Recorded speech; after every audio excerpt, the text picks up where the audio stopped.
BEd प्रवेश परीक्षा का आगाज हो चुका है। आप सभी इसका फॉर्म भरने के लिए आतुर होंगे, तो पूरी जानकारी ले लेते हैं। 1 वर्ष का बीएड करें या 2 वर्ष का बीएड करें? अगर 1 वर्ष का बीएड करने जा रहे हैं तो कहाँ से करें, कैसे करें, उसका चुनाव कैसे किया जाएगा, उसका फॉर्म कहाँ मिलेगा, ये सारी जानकारी। और यहाँ आप देख पा रहे होंगे कि 1 ईयर बीएड या 2 ईयर बीएड, ये पूरी जानकारी आपको मिलेगी। क्या पाठ्यक्रम है, क्या स्ट्रेटजी है, कैसे तैयारी की जाए, कब इसकी परीक्षा होगी और इसके पाठ्यक्रम की क्या नियति है, उसके आधार पर हम आपको सारी चीज़ें बताएंगे। ये भी बताएंगे कि अगर आपका एडमिशन हो जाता है तो क्या आप टेट के लिए या सीटेट के लिए वैलिड होंगे, बैठ सकते हैं कि नहीं बैठ सकते, इस बार की शिक्षक भर्ती परीक्षा में आप अपना भविष्य देख सकते हैं कि नहीं। इस सारी जानकारी आपको इसी वीडियो में मिलेगी। इस वीडियो के माध्यम से मैं आपको जो कुछ बताऊंगा, स्क्रीनशॉट ले लीजिएगा इस पेज का, ये टेलीग्राम है हमारा, इस टेलीग्राम से जुड़ जाइएगा। सारी जानकारी शिक्षक भर्तियों के संदर्भ में आपको यहाँ पर मिलती रहती है। और ये हमारा इंस्टाग्राम प्रोफाइल है, आप स्क्रीनशॉट ले करके या viveksir.official के नाम से मुझे डायरेक्ट सर्च करके फॉलो कर सकते हैं। और वहाँ पर हमारी बहुत सारी शॉर्ट्स और मुझसे बातचीत करने का आपको तरीका मिल जाएगा कि हाँ भाई, यहाँ पे आप मुझे फॉलो करके मैसेज डाल सकते हैं अपनी काउंसलिंग के संदर्भ में, अथवा किसी भी प्रकार की जानकारी के संदर्भ में मैं यहाँ पर आपको बता दूंगा।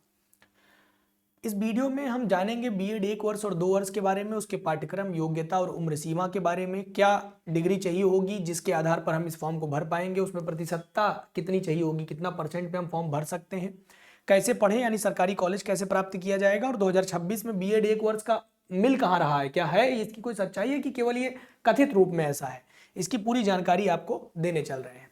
देखिए, पहले समझिए कि बीएड कितने टाइप का होता है। तो एनईपी 2020 के बाद जो है बीएड में कुछ परिवर्तन दिखे आपको, जो कि एनसीटीई जो इसको मान्यता देता है। एनसीटीई क्या है? एक निकाय है जो देश भर के शिक्षा प्रणाली के नियोजनों को समन्वित करने का कार्य करता है और उसके रखरखाव का काम करता है। ठीक है, तो अब इन्होंने 4 साल का बीएड, 2 साल का बीएड और 1 साल का बीएड, ये 3 प्रकार के बीएड के बारे में बताया। 12th के बाद जो बीएड किया जाता है यानी 4 year integrated programme, graduation plus BEd एक साथ दिए जाने लग गया, जिसमें 3 वर्ष ग्रेजुएशन और 1 वर्ष का बीएड शामिल है। तो ये पूरा 4 साल का प्रोग्राम, जिसको आईटीईपी के अंतर्गत किया जाता है, इंटीग्रेटेड टीचर एजुकेशन प्रोग्राम के अंतर्गत देखा जाता है। कई सारे विश्वविद्यालयों में यह चल रहा है, ये लागू है, कई सारे विश्वविद्यालय इसको लागू कर चुके हैं। और सीयूईटी के अंतर्गत इस कैटेगरी को चुन करके आप इस परीक्षा में बैठते हैं। कई अन्य विश्वविद्यालय इसकी अलग से परीक्षा कराते हैं, तो इसमें आप जाते हैं 12th के बाद। लेकिन अगर आप ग्रेजुएट हो चुके हैं, स्नातक हो चुके हैं, तो उसके बाद आप 2 ईयर प्रोग्राम बीएड, जो कि अमूमन 2014 के बाद से लागू है, आज तक जो बीएड आप करते आए हैं वो स्नातक के बाद 2 ईयर प्रोग्राम का बीएड है। यहाँ पर एक चीज और मैं जोड़ना चाहूंगा, एक होता है बीएड स्पेशल। ये वे लोग ज्वाइन करते हैं जो किसी सरकारी पद पर पहले से हैं, तो वो रेगुलर बीएड नहीं कर सकते। ऐसी दशा में उनके लिए यह समस्या है कि वह करें तो क्या करें, तब वो बीएड स्पेशल करते हैं। इसके लिए अलग से मैं वीडियो बना दूंगा। फिर भी आप अगर कोई जानकारी चाहते हैं तो जो मैंने अभी इंस्टाग्राम दिखाया आपको ना, वहां पर आप अलग से बात कर लीजिएगा, तो बातचीत के माध्यम से मैं आपको बता दूंगा। फिर उसके बाद आता है, जिसके लिए आप इस वीडियो को मूलतः देख भी रहे होंगे, 1 ईयर का बीएड प्रोग्राम। ये पीजी के बाद किया जाता है। ये भी या तो ये विद्यार्थी डायरेक्ट पीजी के बाद इसको कर सकते हैं, या जो विद्यार्थी 4 ईयर प्रोग्राम कर चुके हैं वो इसको कर सकते हैं। हुआ क्या, मैं इसकी पूरी सच्चाई आपको पहले बता दूं। इसकी प्रक्रिया समझिए कि कोई भी चीज जब शिक्षा में लागू होती है तो उसकी प्रक्रिया क्या है। जैसे यह अभी केवल कथित रूप में ही है, 2026 में इसको लागू किया जाना था, परंतु अभी इसके विषय में कोई जानकारी नहीं है। आप एनसीटीई की वेबसाइट पर जाकर के देखिए, तो इस कोर्स के बारे में अभी तक कुछ अता पता नहीं है, आप चेक कर लीजिए। ये मैं आज के समय की बात कर रहा हूं, जब हम 4 फरवरी को ये वीडियो देख रहे हैं तब की मैं बात कर रहा हूं। देखिए, किसी भी प्रक्रिया का पहले ड्राफ्ट बनता है, तो 1 ईयर बीएड प्रोग्राम का ड्राफ्ट तो बन गया, फिर इसको फाइनलाइज किया जाता है, और फाइनलाइजेशन प्रक्रिया में ही जाकर के ये अटकी हुई है। उसके लिए कुछ जवाब मांगे जाते हैं, उसके सुधार के लिए कुछ तरीके अपनाए जाते हैं, तो उसके सुधारात्मक प्रक्रिया में उसको जब चुन लिया जाता है और उसकी सारी समस्याओं का निदान कर दिया जाता है, तो फिर उसको फाइनलाइज कर दिया जाता है। और अभी फाइनलाइजेशन पे आकर के प्रक्रिया अटक गई है। जब यहां से आगे बढ़ेगी तो इसको गजट में छापा जाएगा, इसका नोटिफिकेशन दिया जाएगा गजट में, एक नोटिफिकेशन गजट में छाप करके फिर इसको इंप्लीमेंट किया जाएगा, फिर तब जाकर के कहीं लागू होगा। अगर आज आप इसकी खोज कर रहे हैं तो ना तो हमें आज की डेट में यह बताया गया है कि इसके लिए क्या योग्यता चाहिए सही रूप में, मतलब रील्स तो बहुत सारी वायरल हैं दुनिया भर की, लेकिन लिखित रूप में, वास्तविक रूप में एनसीटीई के पास 2-3 चीजें हैं कि आपने पीजी कर रखा हो तब, 4 ईयर आपके पास जो है ग्रेजुएशन प्रोग्राम हो प्लस बीएड के साथ तब, और ये 2-3 चीजें हैं जिसके आधार पर आप डायरेक्ट बीएड 1 ईयर का कर सकते हैं, या तो फिर आप 3 ईयर का सीधा बीएड एमएड इंटीग्रेटेड प्रोग्राम चुन करके भी इसको 1 साल में कंप्लीट कर सकते हैं। अब आप इसको ऐसे समझ लीजिए।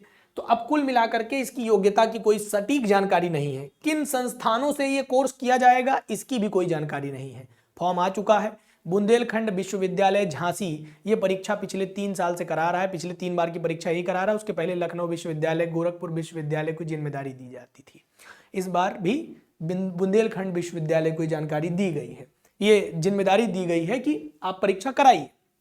अब भैया इसमें एक समस्या है कि किन संस्थानों को यह मान्यता दी गई है कि वह 1 ईयर बीएड प्रोग्राम करवा सकते हैं। ठीक है, कुछ नहीं पता। कितनी सीटें हैं इसके लिए, कुछ नहीं पता।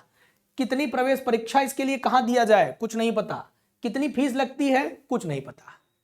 तो इन सब चीजों की जब जानकारी नहीं है, ना तो इसका पाठ्यक्रम पता है, ना तो इसकी पाठ्यक्रम की प्रक्रिया पता है, ना तो चयन की प्रक्रिया पता है, तो कहां से आप 1 ईयर बीएड कर लेंगे? आप समझ पा रहे हैं कि नहीं कुछ बात को?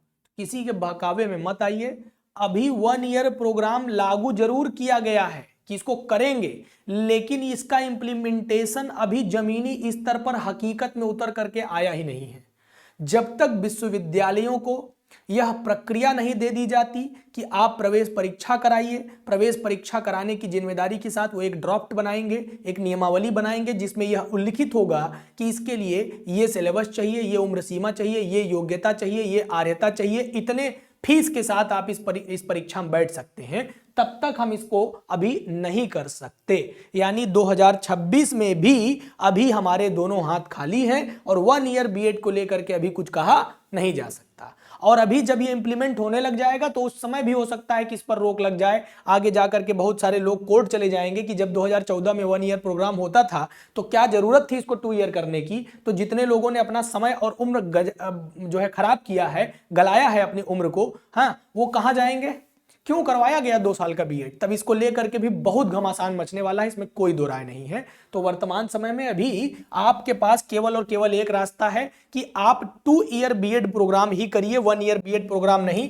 बाकी अन्य किसी जानकारी के लिए viveksir.official पर आप मुझे पर्सनली संपर्क कर सकते हैं। इस टेलीग्राम के माध्यम से आप टीचिंग एग्जामिनेशन की सारी जानकारी प्राप्त कर सकते हैं और भी करंट अफेयर से रिलेटेड जानकारी, हमारी नोट्स आपको यहाँ पर फ्री ऑफ कॉस्ट उपलब्ध करा दी जाती है। मैं किसी भी चीज का कोई पैसा नहीं लेता, फ्री ऑफ कॉस्ट यूट्यूब पर विद्यार्थियों की मदद के लिए खड़ा होता हूँ और पढ़ाता हूँ। ठीक है, और यहाँ पर टीचिंग एग्जामिनेशन के संदर्भ में, चाहे आप यूपी टेट का एग्जाम देने जा रहे हो, चाहे बीएड का एग्जाम देने जा रहे हो, चाहे सीटेट का एग्जाम देने जा रहे हो, सारी कक्षाएं हमारे यहाँ चलती हैं। आप देख सकते हैं, चैनल पर नए हैं तो सब्सक्राइब कर सकते हैं। आपको बता दूं कि बीएड प्रोग्राम आप जो कर रहे हैं वो 2 साल वाला ही करिए, इसके अलावा अभी वर्तमान में कोई रास्ता नहीं है।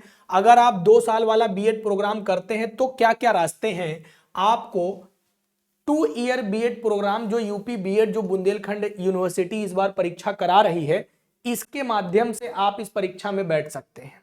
दूसरा तरीका है कि आप CUET का फॉर्म भर दीजिए, उसके तहत भी बीएड होता है। जैसे विश्वविद्यालय पहले अपना अलग से फॉर्म निकालते थे, इलाहाबाद विश्वविद्यालय, लखनऊ विश्वविद्यालय, गोरखपुर विश्वविद्यालय, बुंदेलखंड विश्वविद्यालय, ये सभी यूनिवर्सिटीज अपना अलग से फॉर्म निकालती थी। अब इसको क्या किया गया है कि एक साथ CUET बीएड का फॉर्म भर के आप इन परीक्षाओं में बैठ सकते हैं। आपके रैंक के हिसाब से आपको कॉलेज अलॉट कर दिया जाएगा। ठीक है, एक तरीका ये है। दूसरा, NCERT भी बीएड कराता है, RIECE के अंतर्गत इसकी परीक्षा कराता है, इस नाम से इसकी परीक्षा होती है NCERT के तहत, तो आप इसके तहत बीएड कर सकते हैं। निजी विश्वविद्यालय भी बहुत सारे हैं, डीम्ड यूनिवर्सिटीज भी बहुत सारी हैं जो इसकी परीक्षाएं कराती हैं, तो आप इसमें जाकर के बीएड कर सकते हैं। अदर स्टेट के भी बीएड्स होते हैं, तो आप इस अपने जिस राज्य से भी हो, उत्तर प्रदेश राज्य से हैं तो उत्तर प्रदेश राज्य का यूपी बीएड सबसे फेमस है, जो कि राज्य रज्जू भैया राज्य विश्वविद्यालय के अंतर्गत एफिलिएटेड होते हैं। इसके अंतर्गत आप कोई भी डिग्री कॉलेज ले सकते हैं, प्राइवेट अथवा सरकारी, सभी इसी से एफिलिएट होकर चलते हैं। अदर राज्यों के भी बीएड आप कर सकते हैं, वो भी वैलिड होते हैं, उसके आधार पर भी आप परीक्षा में बैठ सकते हैं। आपको बाहर नहीं किया जा सकता है, आपका अधिकार है। अच्छा, इसमें अगर आप बीएड करना चाहते हैं तो योग्यता क्या चाहिए? आप जनरल कैटेगरी के हैं तो 50% अंकों के साथ आपके पास स्नातक होना चाहिए। ओबीसी SC ST कैटेगरी के विद्यार्थियों के पास 45% अंकों के साथ स्नातक होना चाहिए। अगर इससे कम है तो आप बीएड का फॉर्म ही नहीं भर पाएंगे, और अगर भरेंगे तो रिजेक्ट कर दिया जाएगा, बाद में दिक्कत होगी। एक सवाल यहाँ पर जोड़ना चाहूंगा, अगर कोई विद्यार्थी फॉर्म नहीं भरता है और वो सोचता है कि मेरे पास के कॉलेज में मेरी बात हो चुकी है और वहां मुझे डायरेक्ट एडमिशन मिल जाएगा, तो आपका एडमिशन बाद में मान्य नहीं होता है, रद्द कर दिया जाता है। हजारों की संख्या में आप जा करके किसी वकील से मिल लीजिए, हर दूसरे वकील के पास एक बच्चे का केस लगा हुआ है कि मुझे बरगलाया गया, मुझे फुसलाया गया, मुझे बेवकूफ़ बनाया गया और हमसे पैसा ऐंठा गया और मुझे बीएड की डिग्री जो दी गई वो फर्जी है। जब इसके आधार पर मैं जो है नौकरी लेने गया या इसके आधार पर मैं फला चीज करने गया तो मुझे वहां से बाहर निकाल दिया गया। तो इसलिए आप कोई भी कॉलेज का चुनाव करिए, आप चाहे 2 number 5 number 10 number entrance exam में पाइए, लेकिन परीक्षा में बैठ करके ही आप काउंसलिंग के माध्यम से कॉलेज लीजिए, ताकि आपका टेट, आपका सीटेट, आपकी जो परीक्षा में नियुक्ति है वो मान्य की जाए, आप डीबी में बाहर न कर दिए जाएं। ये बात एकदम अपने दिमाग में गांठ बांध लीजिए, किसी के बहकावे में नहीं आना है, कोई आपका कितना भी बड़ा रिश्तेदार क्यों ना निकल जाए, ठीक है, वो काम नहीं आएगा, बाद में अपना पैसा लेगा और भाग जाएगा। अच्छा, लेकिन अगर आपने बी या बीटेक कर रखा है, बैचलर ऑफ इंजीनियरिंग या बैचलर ऑफ टेक्नोलॉजी कर रखे हैं, तो आप जो है 55% अंकों के साथ किसी भी कैटेगरी से क्यों ना आते हो, 55% अंक अनिवार्य है, तभी आप बीएड कर पाएंगे। या तो फिर आप 2 ईयर प्रोग्राम कर सकते हैं डायरेक्ट, अगर आपने पीजी कर रखा हो तो पीजी में कोई भी अंक का वरीयता नहीं रखी गई है कि इतने प्रतिशत अंक हो तभी भर पाएंगे। अभी तक इसकी डिटेल में मैंने बहुत अच्छे से पढ़ा, कहीं पर इसके बारे में चर्चा नहीं की गई है। तो कुल मिलाकर के 50% जनरल और 45% ओबीसी एससी एसटी का विद्यार्थी बीएड का फॉर्म भरेगा, और वो सीयूईटी का भी फॉर्म भर सकता है बीएड के लिए, चाहे तो दोनों भर दीजिए, विश्वविद्यालय से करने की इच्छा हो तो यहाँ और बाकी यहाँ। फीस की बात करूं तो अगर सरकारी कॉलेज मिल जाता है तो लगभग पहले वर्ष में आपका 8,000 रुपए के आसपास और दूसरे साल 5,000 रुपए के आसपास जमा होता है, जो कि आपकी स्कॉलरशिप में लगभग वापस आ जाता है। 12-13-15,000 रुपए खर्च होता है। प्राइवेट में जाएंगे तो अप्रोक्सीमेटली 90,000 रुपए से लेकर के 1 लाख रुपए तक आपका खर्च होगा। कई जगहों पर और ज्यादा लूट है तो वहां पर और ज्यादा खर्च हो सकता है, लेकिन वो आपके ऊपर निर्भर करता है। कई बच्चे पूछते हैं कि सर मुझे अपने पास का ही कॉलेज चाहिए क्योंकि मैं प्रिपरेशन भी करूंगा, मैं और भी एग्जाम्स दूंगा, यूपी पीसीएस दूंगा, यूपीएससी दूंगा, और भी उनके मन में रहता है, ये केवल प्लान बी के रूप में उसको देखते हैं, तो कोई दिक्कत वाली बात नहीं है। आप गवर्नमेंट कॉलेज भी ले लेते हैं, बीएड टॉप भी कर लेते हैं, उसके बाद भी आप अपने पास का कॉलेज काउंसलिंग से ले सकते हैं। कोई आपके ऊपर जो है चार्जेस नहीं लगा दिए जाएंगे कि आप कैसे टॉप करके जो है वहां चले जा रहे हैं, आपकी इच्छा के ऊपर है। बहुत सारे बच्चे कॉलेज छोड़ते हैं, ठीक है, अपनी नजदीकी के लिए। चलिए, तो ये पूरी प्रक्रिया थी। इसके बाद आपको बता दें कि जो परीक्षा होने वाली है, ये आपकी परीक्षा जो है 10 फरवरी से 10 मार्च तक इसके फॉर्म भरे जाएंगे। 10 फरवरी से 10 मार्च तक इसके फॉर्म भरे जाएंगे, और इसका फॉर्म भरने के साथ साथ आप जो इसकी परीक्षा है वो 20 से 25 अप्रैल टेंटेटिव डेट दी गई है, इसी के बीच में एग्जाम कराया जाएगा। इसका जो परिणाम है वो 25 से 30 मई के आसपास आपको देखने को मिलेगा। काउंसलिंग 1 से 25 जून के बीच में होगी। अब मजेदार बात आपको मैं बता दूं, इसी बीच यूपी टेट का नोटिफिकेशन आना है। अगर आपने फॉर्म भर दिया और आपका एडमिशन हो चुका होगा, जो कि संभव नहीं लग रहा है मुझे लग रहा है कि आप बाहर हो जाएंगे, तो अगर ऐसा हुआ कि इसमें किसी तरह की देरी हुई और आपका जो सेशन शुरू होता है वो 1 जुलाई से शुरू होता है और 4-5 जुलाई को यूपी टेट के एग्जाम की बात कही जा रही है, अगर किसी कारणवश ये एग्जाम की देरी हुई तो आप अगर अपना एडमिशन सुनिश्चित करा लेते हैं तो आपका यूपी टेट वैलिड हो जाएगा, इसमें कोई दो राय नहीं है। लेकिन नहीं होता तो आप अगले यूपी टेट के लिए, अगले सी टेट के लिए वैलिड माने जाएंगे। इसकी काउंसलिंग की जो अंतिम तिथि होगी वो 25 होगी। 28 तारीख तक आप अंतिम एडमिशन ले सकते हैं, 2-3 दिन का एक्स्ट्रा समय मिलता है। क्या पाठ्यक्रम होता है, तो एक ही दिन परीक्षा कराई जाती है, 3-3 घंटे के 2 पेपर आपको सॉल्व करने होते हैं। पहले पेपर में, पहले चरण में सामान्य ज्ञान और भाषा का पेपर होता है। भाषा में आप हिंदी अथवा अंग्रेजी में से किसी एक का चुनाव कर सकते हैं। एक ही पेपर में दोनों विषय लगे होते हैं, आपके ऊपर है, आप चाहे जो चुनिए। ज्यादातर बच्चे हिंदी ही चुनते हैं। तो अब सामान्य ज्ञान के 50 प्रश्न आपको हल करने होते हैं और सामान्य हिंदी के आपको 50 प्रश्न हल करने होते हैं, जिसके एवज में आपको 100-100 नंबर मिलते हैं। तो 200 नंबर इधर के, और इधर भी आप दूसरे चरण में फिर परीक्षा होती है, सामान्य अभिरुचि परीक्षण, जिसको आप रीजनिंग के नाम से जानते हैं। और इसके 50 क्वेश्चन 100 नंबर के लिए, 2 नंबर का एक क्वेश्चन होता है। फिर दूसरा सब्जेक्ट डोमेन होता है, अगर आर्ट्स का स्टूडेंट है तो एसएसटी, और अगर साइंस का है तो मैथ और साइंस, और एग्रीकल्चर का है तो एग्रीकल्चर का पेपर देते हैं। ये पहले से फॉर्म भरते समय आपको चुनना पड़ता है, ठीक है। और ये 50 प्रश्न यहाँ से 100 नंबर के लिए पूछे जाते हैं, 200 नंबर ये, तो कुल 400 नंबर की परीक्षा होती है। इस 400 नंबर में जो विद्यार्थी 60 से 70% अंक ले आ देता है उसको सरकारी कॉलेज मिलने की प्रबल संभावना होती है। और अगर आप 70-75% नंबर ले आ लेंगे तो आप अपने नजदीकी सरकारी कॉलेज के लिए वैलिड हो जाते हैं, फिर आपसे कोई आपका हक नहीं छीन पाता है। ठीक है, 10 फरवरी से 10 मार्च तक आप इस वेबसाइट पर जा करके www.bujhansi.ac.in पर जा करके इस फॉर्म को भर सकते हैं। और इसके बारे में एक बात और जान लीजिए कि इसमें निगेटिव मार्किंग है 1/3। 1/3 का मतलब होता है कि अगर 3 गलत उत्तर दिए गए तो एक सही प्रश्न काट लिया जाएगा। ठीक है, ये इसका नेगेटिव मार्किंग का मतलब होता है।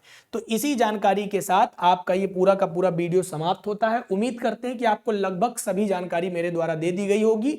बीएड करने वाले विद्यार्थी आगे क्या करते हैं, तो बीएड करने वाले विद्यार्थी आगे चल के आप TGT, PGT, LT grade, GIC प्रवक्ता, जिसमें पीजी की भी अनिवार्यता है, ध्यान रखिएगा, और ईएमआरएस, टीजीटी और पीजीटी, साथ में केबीएस, टीजीटी और पीजीटी, जहां पी लगा है वहां पीजी अनिवार्य है, ये सभी परीक्षाओं में वैलिड होते हैं। और प्राइवेट स्तर पर पढ़ाने के लिए भी अगर आप बीएड नहीं है तो किसी भी ठीक ठाक स्कूल में आपको बीएड और टेट अनिवार्य कर दिया गया है, तब आप प्राइवेट स्तर पर भी पढ़ाने के लिए अनवैलिड मान लिए जाएंगे, आपको ये नौकरी नहीं मिलेगी। आगे चल के जितनी भी नौकरियां हैं वो इसी प्रकार से चलेंगे। और इसके साथ साथ इसमें अब मुख्य परीक्षा का भी प्राविधान कई जगहों पर जोड़ा जाने लग गया है। जैसे आप एलटी ग्रेड ले लीजिए, इसमें मेंस एग्जाम होता है ना, लिखित परीक्षा होती है, तो जो भी पढ़ना है मन लगा पढ़ना, ऐसे एलटी ग्रेड है तो इसमें भी मेंस एग्जाम होता है, ये सब मेंस ओरिएंटेड एग्जाम है। ईएमआरएस है तो इसमें भी मेंस एग्जाम लागू कर दिया गया है। यूपी में जो एग्जाम होते हैं, उत्तर प्रदेश में टीजीटी पीजीटी के, कोई कहा नहीं जा सकता है कि आगे चल के इसमें भी अगर मेंस एग्जाम लागू कर दे तो कोई अतिशयोक्ति नहीं होगी। यानी कि अब वही विद्यार्थी आगे बढ़ सकता है जो रेगुलर बेसिस पर अपने आर्ट्स के सब्जेक्ट को, अपने साइंस के, अपने मैथ्स के सब्जेक्ट को, अपने एग्रीकल्चर के सब्जेक्ट्स को बहुत ईमानदारी से पढ़ता है। केवल डिग्री खरीद लेने का तात्पर्य कि केवल फॉर्म भर दिया, गए पेपर दे आए, तो इस तरह से व्यवस्थाएं नहीं चलेंगी। तो आपको ईमानदारी से इसकी परीक्षा देनी होगी। फिर भी अगर कोई त्रुटि रह गई हो, कोई मुझसे जानकारी छूट गई हो, तो कमेंट बॉक्स में कमेंट आप डाल दीजिएगा, आपको मैं रिप्लाई कर दूंगा। और आपको हमारा टेलीग्राम हमने बता दिया है, इस टेलीग्राम के माध्यम से आप मुझे ज्वाइन कर सकते हैं। कुछ नहीं करना, स्क्रीनशॉट लीजिए, जैसे ही क्यूआर स्कैन करेंगे आपको लिंक मिलेगी, तुरंत आप यहां से हमारे लिंक को ओपन करके हमारे टेलीग्राम पर आ जाएंगे। इसी तरह से हमारे क्यूआर को स्कैन करके आप मुझे इंस्टाग्राम पर फॉलो कर सकते हैं। उम्मीद है वीडियो पसंद आई होगी। चैनल पर नए हैं सब्सक्राइब करिए, बेल आइकन पर प्रेस करिए। धन्यवाद, नमस्कार, आपका दिन शुभ हो।